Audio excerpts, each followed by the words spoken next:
नमस्कार, आप देख रहे हैं दिन भर बिहार। मैं हूं आपके साथ मधु। आइए जानते हैं दिन भर बिहार में आज क्या क्या हुआ। नजर डालेंगे सबसे पहले सुर्खियों पर। नेपाल की बाढ़ से बिहार में खतरा बरकरार, गंडक का पानी घटा लेकिन कई जिलों में हाई अलर्ट जारी।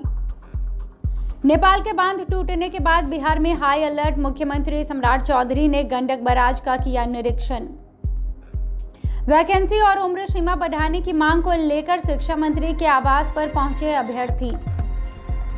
समस्तीपुर में निगरानी विभाग की बड़ी कार्रवाई, रोसड़ा DCLR कंचन कुमारी झा गिरफ्तार, आवास से 13 लाख रुपए बरामद। शराबबंदी पर सीएम सम्राट चौधरी का बड़ा ऐलान, 112 जगहों पर ग्रामीण हाट और नशा मुक्ति अभियान को मिलेगी रफ्तार।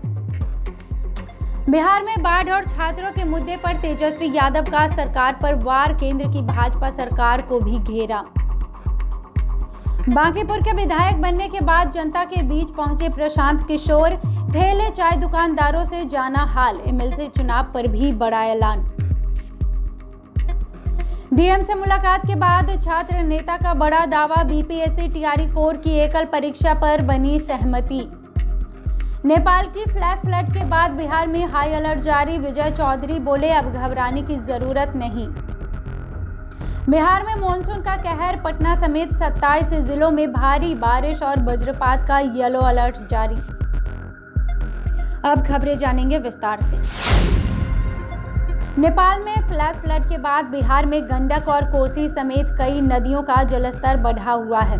हालांकि गंडक का जलप्रवाह अभी कुछ कम होने के संकेत है, फिर भी खतरा टला नहीं है और उत्तर बिहार के 9 जिलों में हाई अलर्ट जारी कर दिया गया है। पश्चिमी चंपारण के बगहा के निचले इलाकों में लोगों को सुरक्षित स्थानों पर पहुंचाया जा रहा है। वाल्मीकि नगर बैराज की निगरानी बढ़ाई गई है, जबकि पूर्वी चंपारण, गोपालगंज, मुजफ्फरपुर और सीतामढ़ी में NDRF, SDRF को तैयार रखते हुए तटबंधों और जलस्तर की लगातार निगरानी भी की जा रही है। सुपौल समेत कोसी क्षेत्र में भी प्रशासन अलर्ट, संवेदनशील इलाकों में राहत बचाव की तैयारी, नाव और जरूरी संसाधनों की व्यवस्था भी की गई है। नेपाल में त्रिशूली नदी पर बांध टूटने के बाद संभावित जल स्तर वृद्धि को देखते हुए बिहार में हाई अलर्ट जारी कर दिया गया है और प्रशासन के साथ जल संसाधन विभाग लगातार निगरानी कर रहा है। इसी बीच मुख्यमंत्री सम्राट चौधरी ने वाल्मीकि नगर गंडक बैराज का निरीक्षण कर नेपाल की स्थिति और गंडक में आने वाले पानी का जायजा लिया। मुख्यमंत्री ने अधिकारियों से बैराज की सुरक्षा, जलस्तर और तटबंधों की स्थिति की जानकारी भी ली। बैराज व तटबंधों का हवाई सर्वेक्षण भी किया गया। संभावित खतरे को देखते हुए निचले इलाकों में विशेष सतर्कता बरतने और तटबंधों की लगातार निगरानी के निर्देश दिए गए हैं। पटना में BPSC TRE 4, CTET और म्यूजिक टीचर समेत अन्य अभ्यर्थी गुरुवार को अपनी विभिन्न मांगों को लेकर शिक्षा मंत्री मिथिलेश तिवारी के आवास पहुंचे। अभ्यर्थियों ने वैकेंसी बढ़ाने के साथ उम्र सीमा में बढ़ोतरी की मांग उठाई और सरकार से नियुक्ति प्रक्रिया में राहत देने की अपील की। इस दौरान म्यूजिक टीचर अभ्यर्थियों ने शिक्षा मंत्री के आवास के बाहर देशभक्ति गीत गाकर अपनी मांग सरकार तक पहुंचाई। शिक्षा मंत्री मिथिलेश तिवारी ने अभ्यर्थियों से बातचीत कर भरोसा दिलाया कि बिहार के युवाओं के हित में जो जरूरी काम होगा वो किया जाएगा। सरकार वो कदम उठाएगी और वैकेंसी बढ़ाने की संभावनाओं पर भी विचार किया जाएगा। वहीं अभ्यर्थियों के आंदोलन को देखते हुए शिक्षा मंत्री के आवास की सुरक्षा बढ़ाते हुए बड़ी संख्या में पुलिस बल की भी तैनाती कर दी गई है। समस्तीपुर के रोसड़ा में निगरानी विभाग ने DCLR कंचन कुमारी झा के सरकारी आवास पर छापेमारी कर करीब 13 लाख रुपए नगद बरामद किए। बताया जा रहा है कि मनोज झा से 2 लाख रुपए की मांग किए जाने के आरोप के बाद ये कार्रवाई की गई। गुरुवार सुबह निगरानी की टीम पुलिस बल के साथ सरकारी आवास पहुंची और तलाशी शुरू कर दी। इस दौरान DCLR आवास में ही मौजूद थी। टीम ने नकदी के साथ दस्तावेजों और अन्य सामान की भी जांच की। छापेमारी के बाद निगरानी विभाग ने DCLR कंचन कुमारी झा को गिरफ्तार कर लिया।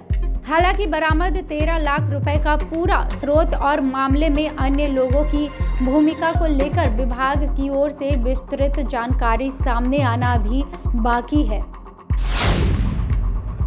बिहार में शराबबंदी को लेकर चल रही चर्चाओं के बीच मुख्यमंत्री सम्राट चौधरी ने सरकार का रुख साफ करते हुए कहा कि नशा मुक्ति अभियान को और मजबूत किया जाएगा।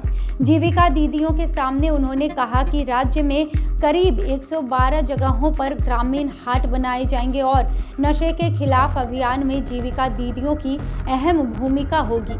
गांव-गांव में जागरूकता अभियान और नुक्कड़ नाटक के जरिए लोगों को नशे से दूर रहने का प्रयास किया जाएगा। मुख्यमंत्री ने सूखे नशे के बढ़ते इस्तेमाल पर भी सख्ती की बात की और कहा कि नशे के कारोबार में शामिल अपराधियों को पकड़कर जेल भेजा जाएगा। उन्होंने कहा कि सरकार चाहती है कि बिहार के युवा नशा छोड़कर मुख्य धारा में लौटे और बेहतर भविष्य की ओर आगे बढ़े। नेपाल में फ्लैश फ्लड के बाद बिहार के उत्तरी और पश्चिमी जिलों में बाढ़ का हाई अलर्ट है। इसी बीच नेता प्रतिपक्ष तेजस्वी यादव ने बिहार और केंद्र सरकार पर निशाना साधते हुए कहा कि बिहार में हर साल बाढ़ आती है, फिर भी सरकार इसे गंभीरता से नहीं लेती और पहले ही पर्याप्त तैयारी नहीं की जाती है। छात्रों के प्रदर्शन पर तेजस्वी यादव ने कहा कि छात्रों को अपनी मांगों के लिए बार बार सड़क पर उतरने की नौबत क्यों आती है, ऐसी नौबत नहीं आनी चाहिए और सरकार को खुद उनकी समस्याओं पर ध्यान देना चाहिए।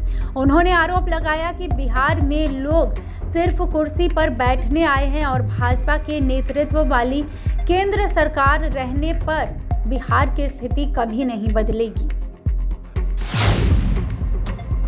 बांकीपुर से विधायक चुने जाने के बाद प्रशांत किशोर लगातार लोगों के बीच पहुंच रहे हैं।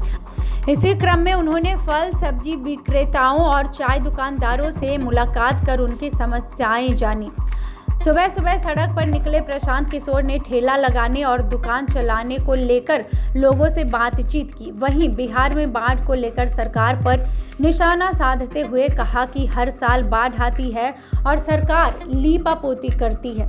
टीआरई 4 अभ्यर्थियों के धरने पर उन्होंने सरकार से उनकी मांगे सुनने की अपील की है। वहीं एमएलसी चुनाव को लेकर प्रशांत किशोर ने कहा कि जनसुराज सभी 8 सीटों पर चुनाव लड़ेगी और अगले 5-6 दिनों में उम्मीदवारों के नाम भी घोषित किए जाएंगे। पिछले कई दिनों से बीपीएससी, टीआरई 4, बीएसएससी और बीपीएससी 17वीं परीक्षा को लेकर जो अभ्यर्थी हैं वो प्रदर्शन पर बैठे हुए हैं। अब ऐसे में लगातार सरकार से उनकी बातचीत भी चल रही है। पटना के डीएम कुंदन कुमार के साथ छात्र नेताओं और अभ्यर्थियों की मुलाकात के बाद बीपीएससी, टीआरई 4 की परीक्षा को लेकर बड़ी बात सामने आई है।